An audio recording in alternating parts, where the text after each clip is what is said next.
untuk menyerah.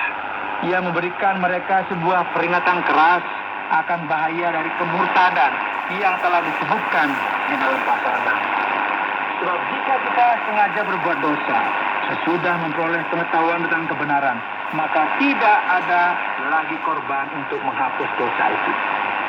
Jadi ini merupakan sesuatu yang sangat serius, saudara. Ayat 28, jika ada orang yang menolak hukum Musa, ia dihukum mati tanpa belas kasihan atas keterangan 2 atau 3 orang saksi. Betapa lebih beratnya hukuman yang harus dijatuhkan atas dia yang menginjak-injak anak Allah, yang menganggap najis darah perjanjian, yang menguduskannya, dan yang menghina roh kasih karunia. Jadi tidak mungkin lagi kita untuk berpaling tanpa kehilangan sebuah kesempatan yang luar biasa.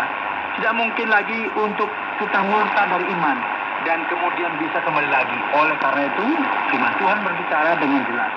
Perhatikan ayat 35. Sebab itu janganlah kamu melepaskan kepercayaanmu, karena besar upah yang menantimu. Sebab kamu memerlukan ketekunan, supaya sesudah kamu melakukan kehendak Allah, kamu memperoleh apa yang dijanjikannya itu. Sebab sedikit, bahkan sangat sedikit waktu lagi, dan ia yang akan datang sudah akan ada, tanpa menaguhkan kedakalannya. Dan tetapi orangku yang benar akan hidup oleh iman.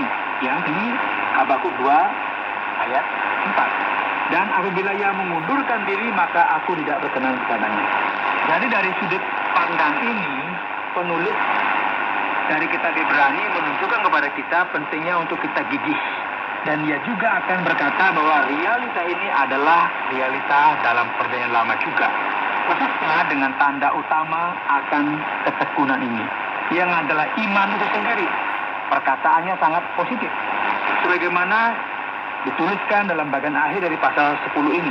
Tetapi kita bukanlah orang-orang yang mengundurkan diri dan binasa, tapi orang-orang yang percaya dan yang beroleh hidup. Iman adalah dasar dari segala sesuatu yang kita harapkan dan bukti dari segala sesuatu yang tidak kita lihat. Sebab oleh imanlah telah diberikan kesaksian kepada nenek moyang kita.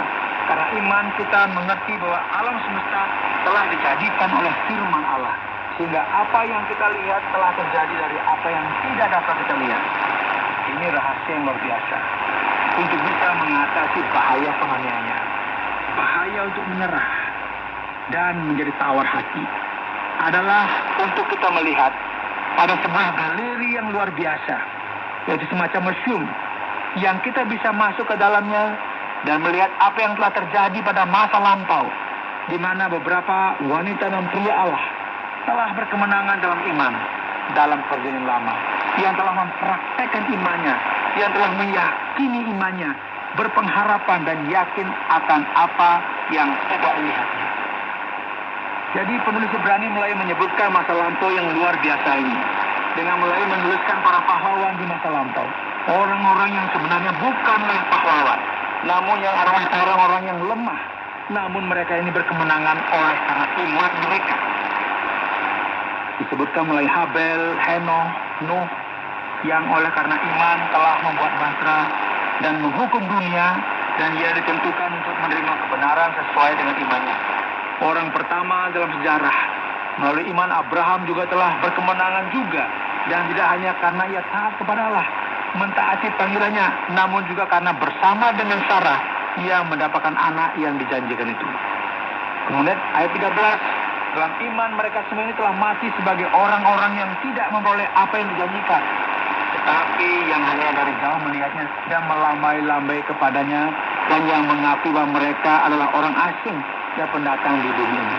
Sebab mereka yang berkata demikian menyatakan bahwa mereka dengan rindu mencari suatu tanah air. Dan kalau sekiranya dalam hal itu mereka ingat akan tanah asal yang telah mereka tinggalkan, maka mereka cukup mempunyai kesempatan untuk pulang ke situ. Tetapi sekarang mereka merindukan tanah air yang lebih baik, yaitu satu tanah air surgawi. Itu Allah tidak malu disebut Allah mereka, karena ia telah mempersiapkan sebuah kota bagi mereka. Jika kita memperhatikan kembali mengenai teladan Abraham, dan banyak lagi orang yang disebutkan dalam galeri orang-orang beriman yang luar biasa ini. Dan kita melihat bagaimana mereka mencari realita yang lebih baik, yang mereka belum pernah alami sebelumnya. Realita yang tergenapi dalam Kristus. Abraham menyatakan sebuah iman yang dahsyat. ketika ia mempersembahkan anaknya Ishak. Ishak kemudian memberkati Yakub. Yakub memberkati Yusuf dan anak-anaknya. Sebelum ia wafat, Musa juga merupakan seorang yang memberikan sebuah teladan iman. Khususnya ketika ia membebaskan orang-orang Israel dari Mesir, menyeberangi Laut Merah, sama seperti melintasi lautan yang kering. Benar sekali. Oleh karena iman, tembok Yeriko runtuh dan Rahab tidak turut dibinasakan ketika mereka menumpah kota Kanaan. Kemudian ayat 32 dan seterusnya. Dan apakah lagi yang harus aku sebut? Sebab aku akan kekurangan waktu. Apabila aku hendak menceritakan tentang Gideon, Barak, Simpson, Yefta, Daud dan Selef dan para nabi, yang karena iman telah menaklukkan kerajaan-kerajaan.